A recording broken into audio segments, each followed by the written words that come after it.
그 밭을 사느니라.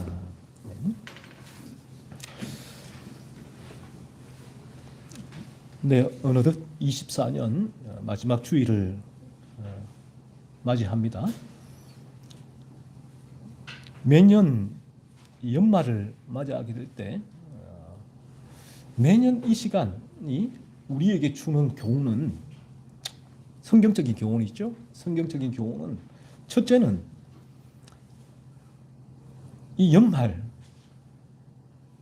24년 1월 첫 주가 정말 그제 같은데 어느덧 연말이 도달했지요. 눈 깜빡할 사이에 다가온다는 거예요. 실감이 되죠. 세월이 살과 같이 빠르다는 사실입니다. 세월은 배틀의 붓과 같이 빠르게 지나가요. 이렇게 한 해가 지나가고, 이렇게 10년이 지나고, 이렇게 20년, 30년, 40년 지나가게 되고, 우리 모두는 정말 이 배틀의 붓과 같이 이 세월의 비안길로 여기 서 있는 저부터 한 분, 두 분 다 이제 사라지게 될 거예요. 그리고 두 번째 교훈은 매년 연말이 우리에게 다가오잖아요. 매년 연말이 다가오는데 마찬가지로 우리에게 죽음도 머지않은 시간에 반드시 찾아온다는 사실이에요. 저는 이 연말이 우리에게 주는 성경적인 교훈이다라고 바라봅니다. 성경은 이 세월이죠, 세월. 우리가 지금 이 흘러가고 있는 이 시간, 세월과 우리의 생명은 하나님께 속하여 있기에 유한한 시간, 유한한 시간 속에서 내 생명을 이 유한한 시간 속에서 자신의 생명을 유지하는 것을 목적으로 살아가는 그 사람을 보고 하나님이 하시는 말씀이에요. 하나님께 성경을 통해서 우리에게 말씀하시는데 그 사람을 하나님은 어리석다라고 말씀을 해요. 우리 인간은 아마 대단히 지혜로운 사람이다라고 얘기를 할 거예요.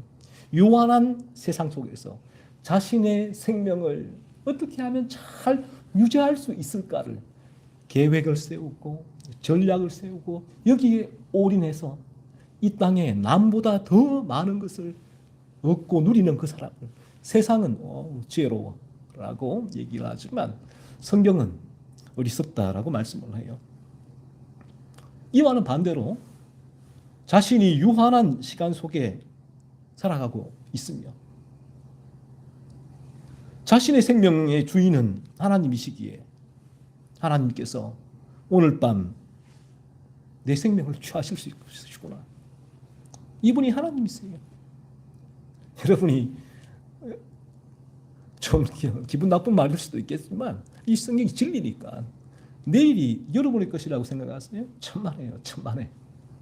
오늘 이 땅의 것을 얻으려고 내일이 내 것이니까 내일 올 거니까 오늘 내가 이만 벌어야지 내일 쓸 수가 있으니까 천만에, 천만에.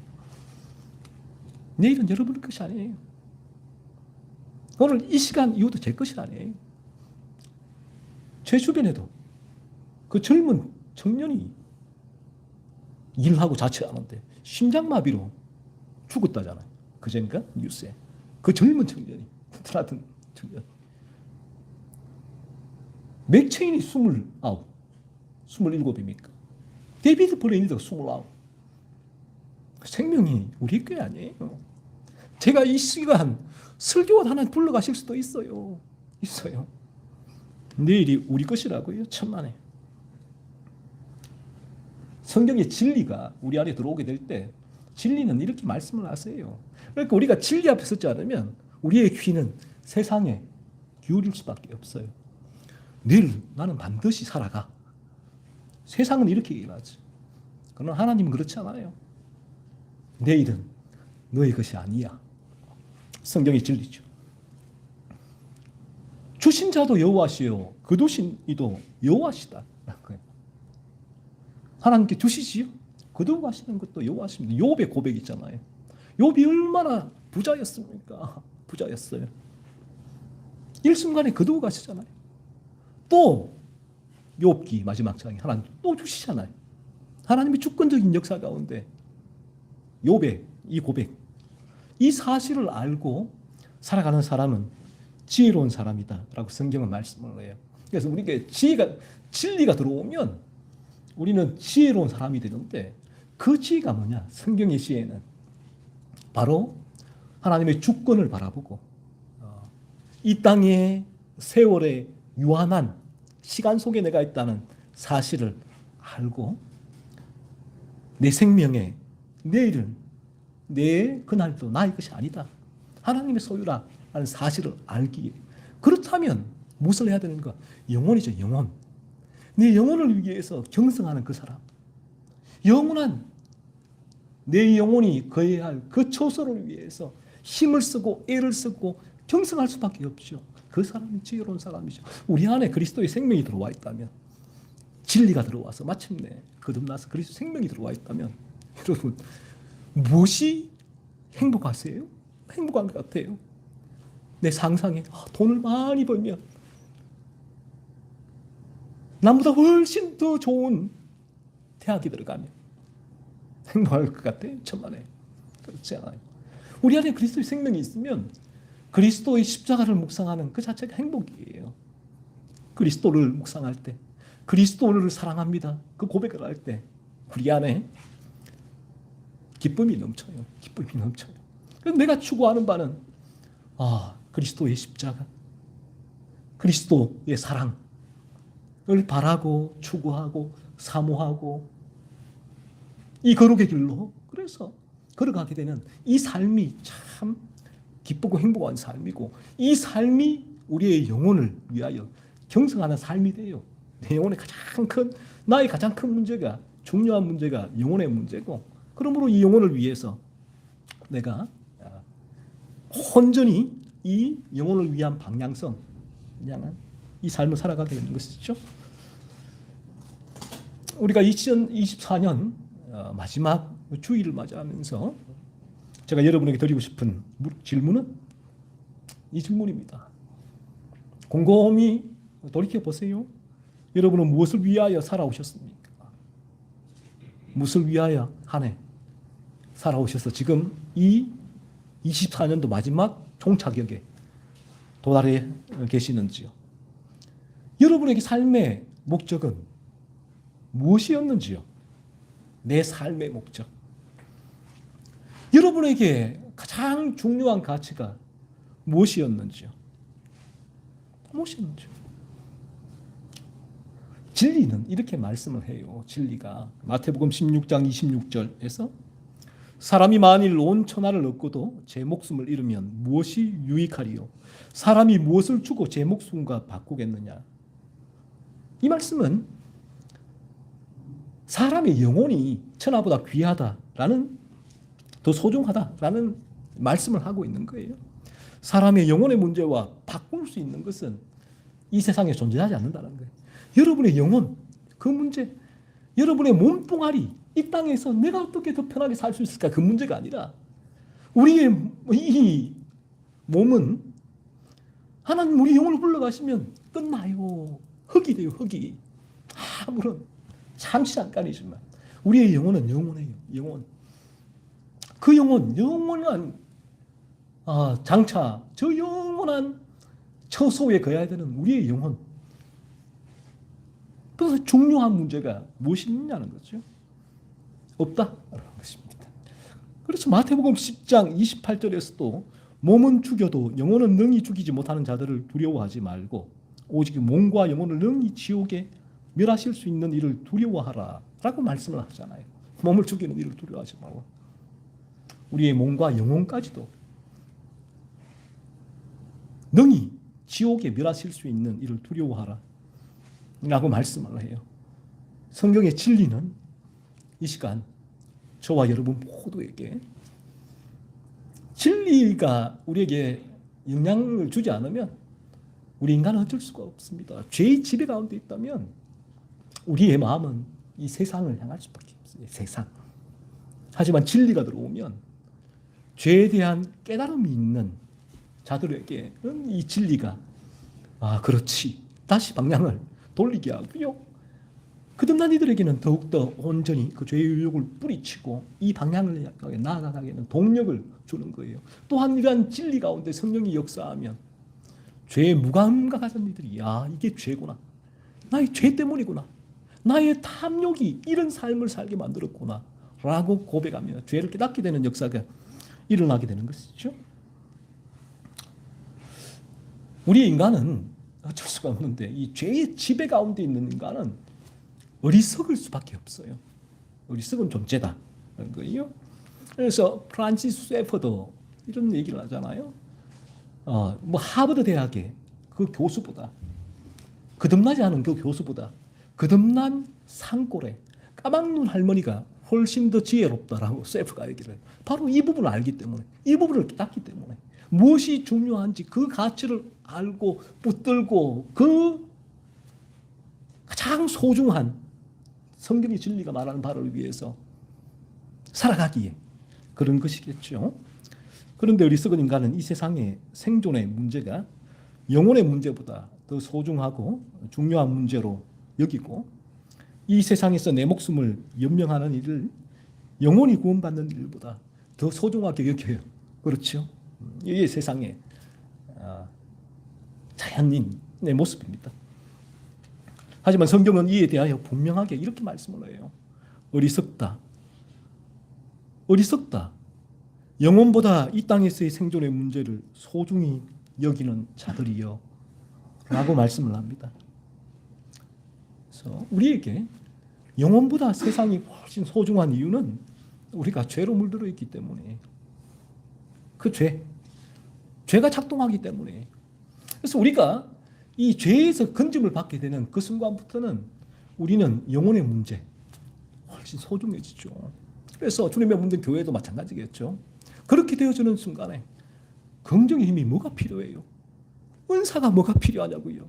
기복이 뭐가 필요하냐고요? 이 교회에 나와 있는 영혼이 중요하죠. 영혼. 저 영혼이 정말 거듭났을까? 저 영혼이 정말 죄를 깨달았을까?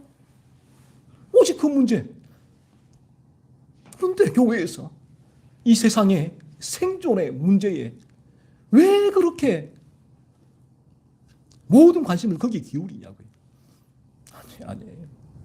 정말 참다운 교회는 영혼, 그 영혼 때문에 몸부림칠 수밖에 없어요. 성경은 앞에서도 말씀했지만 누가복음 12장 20절에 어리석은 자여 오늘 밤에 네 영혼을 도로 찾으리니 그러면 네 준비한 것이 누구의 것이 되겠느냐. 마태복음 6장 31절 32절은 염려하여 이르기를 무엇을 먹을까 무엇을 마실까 무엇을 입을까 하지 말라. 이는 다 이방인들이 구하는 것이라. 죄의 지배 가운데 있는 인간은 탐욕을 채운 삶을 살아갈 수밖에 없어요. 자신의 생존을 위하여. 이들에게는 지극히 정상적인 일이에요. 왜? 탐욕을 채우지 않으면 숨을 쉴 수가 없기 때문에 그래요. 그래서 이들에게는 이러한 진리가 필요한 것이에요. 하나님께서는 어떤 기적을 통하여 이들에게 말씀하시는 것이 아니라 이 진리를 통해서만 얘기를 하세요. 죽은 자를 다시 살려내는 기적을 통해서 어떤 변화가 일어나지 않아요. 부자가 그랬잖아요. 나사로와 부자의 그 이야기에서 부자가 만약에 죽은 자가 다시 살아나서 그들에게 얘기한다면 우리 형제들이 변할 것이다. 천만에요. 천만에요. 우리 주님은 그들에게 모세와 선지자가 말하여준 진리가 있지 않느냐.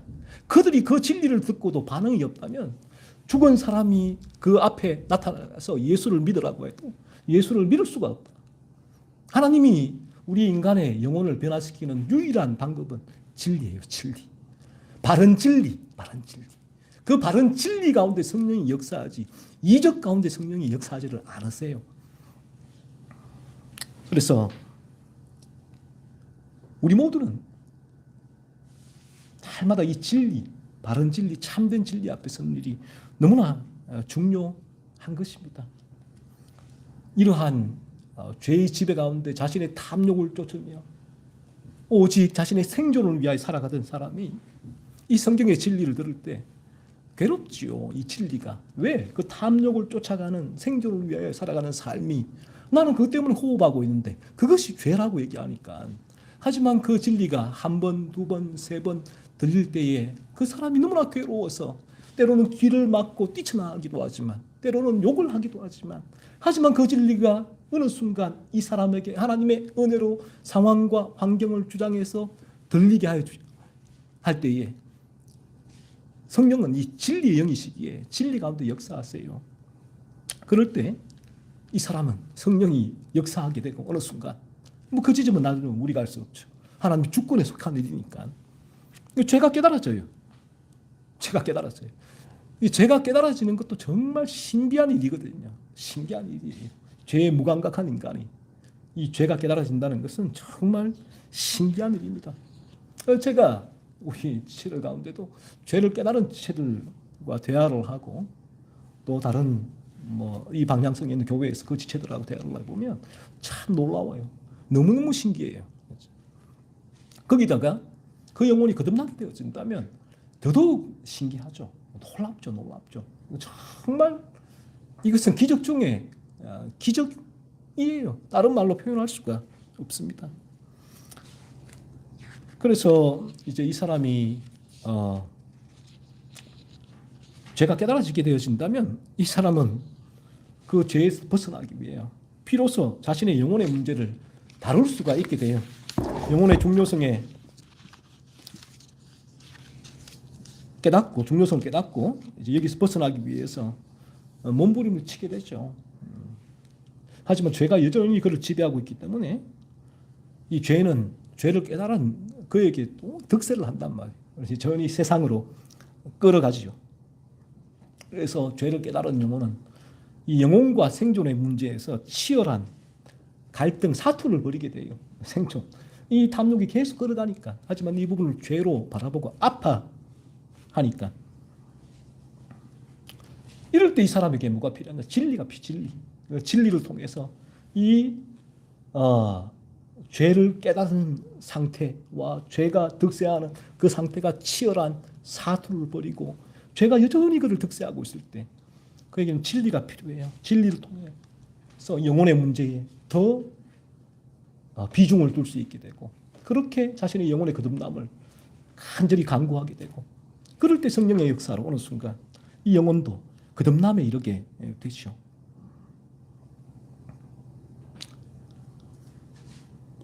우리가 진리를 통해서 자신의 죄를 발견하게 되고 깨닫게 되고 마침내 내 이 죄를 깨달은 사람은 마침내 도착하는 지점이 그리스도 예수예요. 주님만이 나를 죄에서 건질 수가 있구나. 주님이 아니고는 내가 이 죄에서 벗어날 수가 없구나. 그래서 오늘 말씀처럼 밭에 감추인 보화를 발견하게 돼요. 밭에 감추인 보화. 그러니까 누구냐? 그리스도예요. 그리스도. 세상의 모든 사람은 저 밭은 필요 없는 밭이다. 버릴 밭이다라고 얘기하지만 나는 그 밭에 보화를 발견해. 보화를. 세상의 모든 사람은 이 교회가, 이 진리가, 이 기독교가 쓸모없는 밭이라고 여겨요. 쓸모없다. 주일날 거기 가서 뭐 하느냐? 왜 시간과 돈과 열정과 다 그걸 낭비하고 있냐? 쓸모없는 밭이란 거예요. 하지만 참 진리가 들어와서 내 죄를 깨닫고 거기서 건짐받기 위하여 그리스도의 십자가로 나아가서 그 죄에서 건짐을 받아서 이제는 그리스도로 말미암아서 그 죄를 죽이는 거룩한 삶을 살아가고 그리스도를 묵상하고 그리스도에 대한 사랑이 내 마음에 행복과 기쁨과 만족을 줄 때 이 세상에 보아는 그리스도 이외에는 없구나.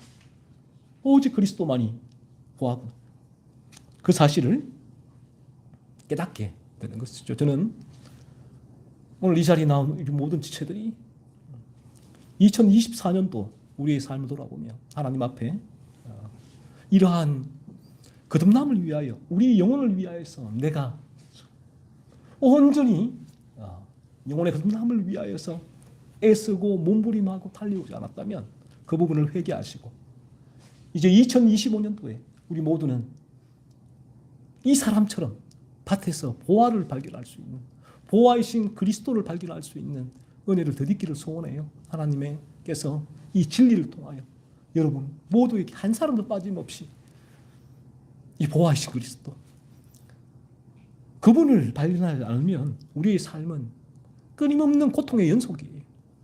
고통이. 지옥과 같은 삶이 될 수밖에 없어요. 왜요? 인간은 이 땅에 탐욕을 채우지 않으면 살아갈 수 없는 삶 살기 때문에. 하지만 이 세상은 탐욕이 채워지질 않아요. 이게 인간 존재예요. 고통스러워. 하지만 이 고통의 종지부를 찍으시는 분이 그리스도 예수예요. 그리스도. 밭에서 여러분이 그 죄 가운데서 여러분을 건지시는 그리스도를 발견하게 될 때 여러분은 현재 여러분이 처한 그 삶의 만족, 바울이 말한 자족을 할 수가 있어요. 아, 주님, 나 같은 인간을 구원해 주셔서 이러한 삶을 살아가게 해주시는군요. 이러한 삶을 감사할 수 있죠. 이 시간 저는 하나님께서 저와 이 자리에 나온 우리 모든 지체들에게 은혜를 주시기를 소원합니다. 베드로후서 1장 4절에서 너희가 정욕 때문에 세상에서 썩어질 것을 피하라 라고 말씀을 해요. 성경은 분명히 말씀하죠. 세상에 썩어질 것과 영혼의 문제를 맞바꾸는 어리석은 사람들이 되지를 않기를 바랍니다. 2024년도에 혹시나 만약에 여러분의 영혼의 문제보다 생존과 삶의 문제가 여러분을 지배했다면 이 시간 철저하게 하나님께 회개하시기를 바랍니다. 회개하세요. 그리고 2025년도에는 영혼의 거듭남과 온전한 거룩함이 저와 여러분의 삶의 목적이 되기를 바라요. 이 영혼의 거듭남과 거룩함이 삶의 목적이 되고 밭에서 보화이신 그리스도를 발견했을 때 그 사람 복된 사람입니다. 그때부터 그 사람 심령 속에는 세상이 줄 수 있는 기쁨은 아니에요. 세상이 주는 기쁨은 마약과 같아요. 일시적이죠. 하지만 아무리 봐도 내 삶은 우울한 상황밖에 없지만 우리 주님이 그 마음에 기쁨을 주세요. 이게 복음의 능력이에요. 어떤 신비한 기쁨을 추구하는 것이 아니라 나 같은 존재를 이 죄로부터 건져내어서 거룩을 위하여 살아가는 능력을 공급해 주시는 포도나무이신 주님이 포도나무로부터 수분과 양분을 공급해 주시니까 가지가 그 포도나무의 수분과 양분을 공급받고 열매를 맺는 거예요. 이 열매에 기쁨이 있는 거예요. 기쁨이. 다가오는 그러니까 2025년도에는 저와 여러분 이 진리가 우리에게 작동해서 오직 여러분의 영혼이 가장 여러분에게 중요한 문제가 되고 여러분의 영혼의 거듭남과 여러분의 영혼이 온전히 거룩해짐과 장차 우리의 영혼이 저 영원한 천국에서 우리 모두가 제외하기를 간절히 소원하는 것, 이것이 2025년도에 우리가 달려가고 지향하고 바라볼 삶의 목표와 목적이 되기를 소원합니다. 기도하겠습니다.